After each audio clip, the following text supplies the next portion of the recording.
It's bank holiday Monday and Pete's treated me to convinced me to treat myself and work on my own car. I'm going to put this long branch manifold on the MGB because the exhaust system on at the moment is a bit noisy, and I think I've got a blow on the manifold. I've changed gaskets over and it's still blowing, so we're going to swap that long branch manifold that came off that Sebring project I'm doing onto mine and see if that makes any difference or not. So I feel a bit guilty for not working on my stuff, but anyway, let's get cracking.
How I missed this on my initial investigations, I do not know, but I can actually get my fingers, just about tip my finger in between the manifold there and the downpipes.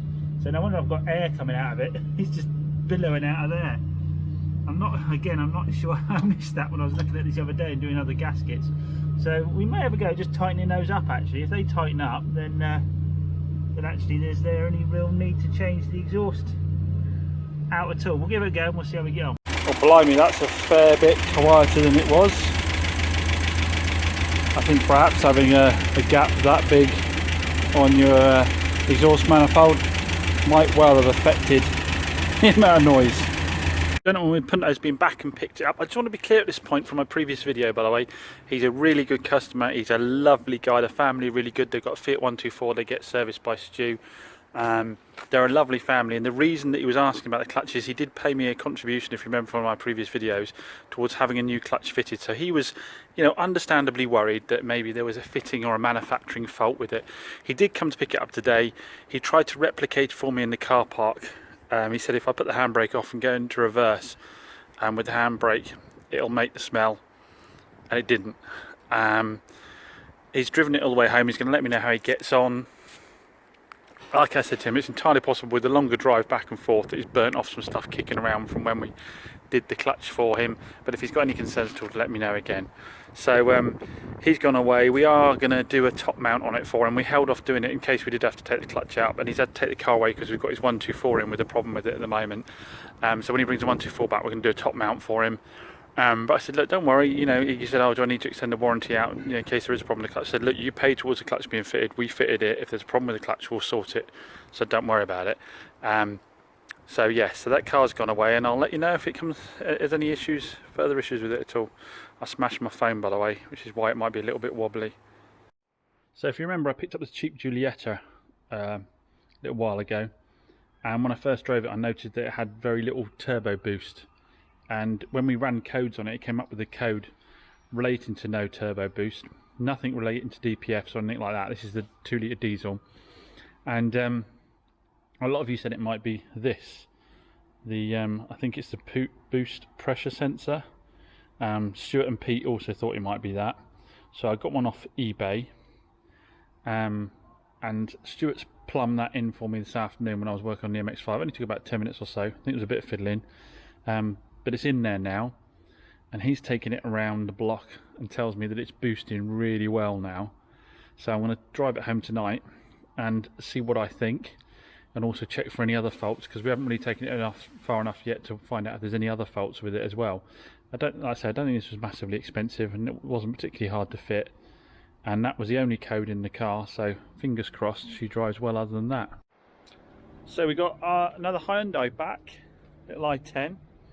Nothing major, so she's got a little bit of a knock on the front suspension. Now, she has had this for about 6 weeks, and it wasn't knocking when it went out the door. So again, it's that eternal debate, isn't it, with a car of this age?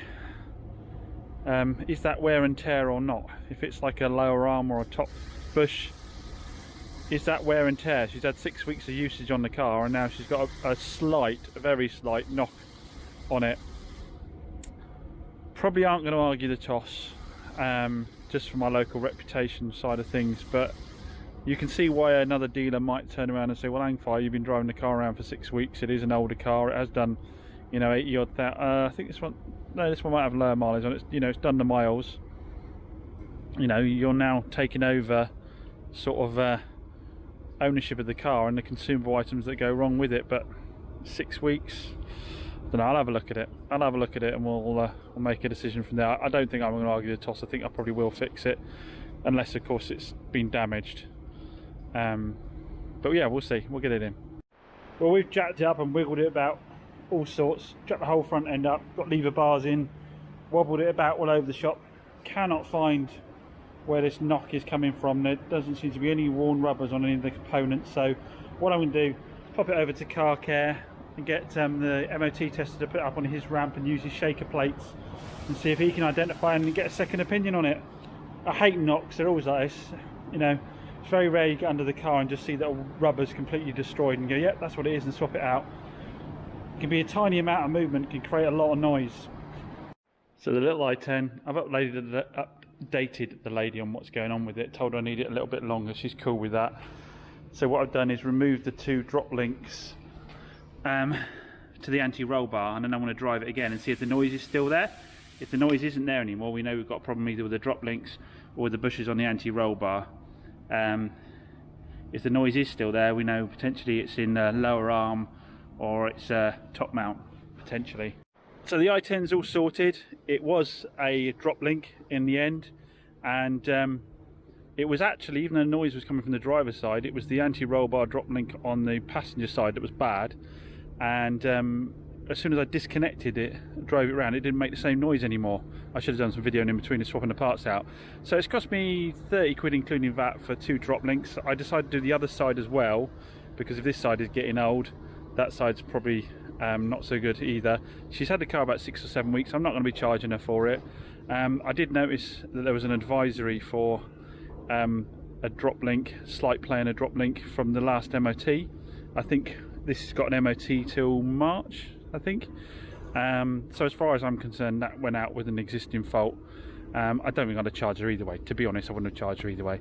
I could have just put one drop link on one side, but at the end of the day, again, you know, in my mind, I was there, it's cost me another 15 quid. If I can tell her that I've done both sides at the same time, she'll be extra happy. Might get me a recommendation to somebody else for a car. And yeah, it's all good. If I get time before she picks up, I'll throw a bucket over it as well, but I've got something else I've got to crack on with. But yeah, I mean, nice simple fix. The thing is, with these knocks, they're a nightmare. You know, someone told me it was a lower arm, someone told me it was a top mount. I could have, you know, a top mount is getting the suspension strut out, taking the suspension apart, putting the top mount on.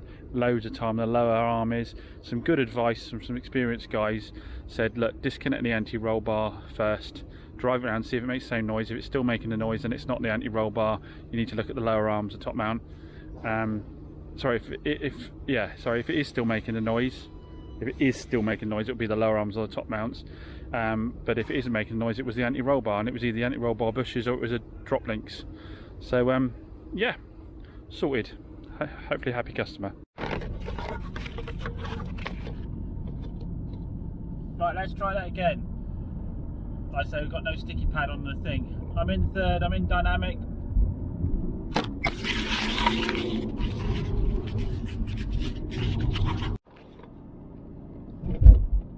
Right guys, I can't get the camera to stay where it should, and we've got potholes everywhere, but all I can say is this thing is rapid. That turbo is back in full bore.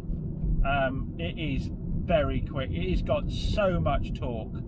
It really has. Any gear, you put your foot down, it goes off. And that's what I love about Alfas. It doesn't matter what Alfa it is, there's a general rule, you get in it and they make you smile straight away. And this thing is, I mean, I like my Alfas for all my red and black stitching and the good looks, but then you get in, you drive them, and they do get under your skin. I'm immediately feeling like I want to keep this one, especially if I get the new unit. As a, you know, it's a bit further away. It can be economical and it can be fun. It can do everything. You know, you want a car that you can get everyone in, you can get stuff in the boot, you can still get decent MPG out of, but then when you want to have some fun, you can. Then this is the car for you for not a lot of money. And yeah, I have to say it drives brilliantly. I'd like to think that's the only fault there was with the car, but we'll see. We'll stick it in for an MOT. But oh my goodness, it's so grunty, guys. If you haven't driven one of these, you really should. The punch in this or a Alfa Romeo GT 150 brake horsepower diesel is another one that is quick. This will, like, with just a remap, this will have 100. You can get this to 180 brake horsepower, and I think it's like, you know, 350 foot-pound of torque or something. It's definitely like 300 foot-pound of torque, and I don't think it's a lot of money. I think it's only about £300. So yeah, a ridiculous amount of fun, guys. Unfortunately, I can't really show you because the camera flies off the dashboard the minute I hit the torque. But all I can say is that valve, which I think was about 30 or 40 pounds, or maybe 50, made one hell of a difference, and has brought the car completely back to life. So we just got to get through, sort those bodywork issues out, give her a valet. I know she's the car looking good. Full chat. Oh, hold on, no, we can't full chat. We aren't in national speed limit. Here we go, and the camera's going to fly off any second now. Go full chat. Thanks God. If you couldn't tell, I really enjoyed my drive home in the Giulietta last night. So next things up on this are service. We'll do a DPF regen on it anyway, because that's probably the biggest risk to the next customer. One of these is a DPF. We will put a warranty on it that covers the DPF as well. We're going to get a bonnet painted and then give her a good valet. She's in for an MOT on Monday, so before I get her too clean, I'll probably get the MOT done first in case there's a lot of work to be done. But yeah, I found out as well, £30 road tax. So £30 road tax, that performance, 50 miles to the gallon is what the owners report on Honest John, and £30 road tax. It's a win-win-win, isn't it?